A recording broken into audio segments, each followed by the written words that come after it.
Media ద్వారా ప్రభుత్వానికి తర్వాత ఆర్టీసీ మేనేజ్మెంట్కు మేము చెప్పదలుచుకుంది ఏమంటే మా డబ్బులు మాకు ఇవ్వండి.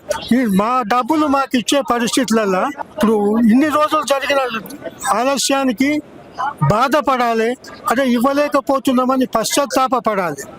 ఈ పశ్చాత్తాపము బాధ ఏం లేకుండా మీకు ఇచ్చే డబ్బుల సంగతి మర్చిపోండి అంటే ఇది ఏం న్యాయము? ఇది ఇట్లా అడిగే చెప్పగలిగిన మాటనా? ఇది సంస్కారం హీనమైన మాట.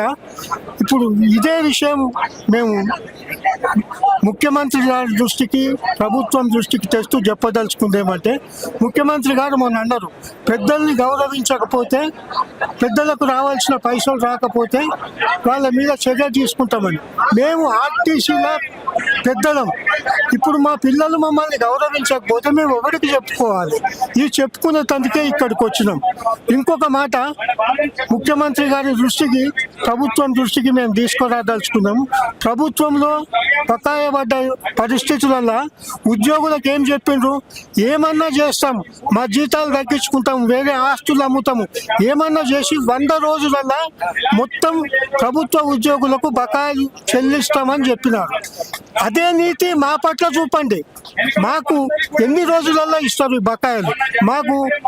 మా ఎండి గారు, మా ఆర్టీసీ యాజమాన్యం మేము ఇచ్చేది లేదు అంటున్నారు. ఇచ్చేది లేదంటే కుదరదు. మా హక్కు, మా సంపాదన, మేము కష్టార్జితం, మా కష్టార్జితం మాకు కూడు పెట్టాలి. ఇప్పుడు మా కష్టార్జితం మాకు కూడు పెట్టాలి కాబట్టి మీరు ఎట్లా చెల్లిస్తారు మాకు చెప్పండి. ఎన్ని రోజులలో చెల్లిస్తారు చెప్పండి. పత్రికాముఖంగా ఒక ప్రకటన చేయండి. మమ్మల్ని కడుపు మార్చకండి, మాకు రావాల్సిన హక్కు హరించకండి. ఇది మా విన్నపం.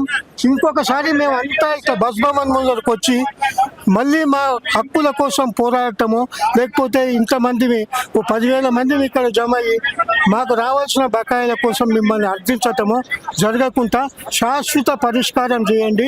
రిటైర్ అయ్యే వాళ్ళకి రిటైర్ అయ్యే రోజు వాళ్ళ డబ్బులు వాళ్ళకి చెల్లించండి.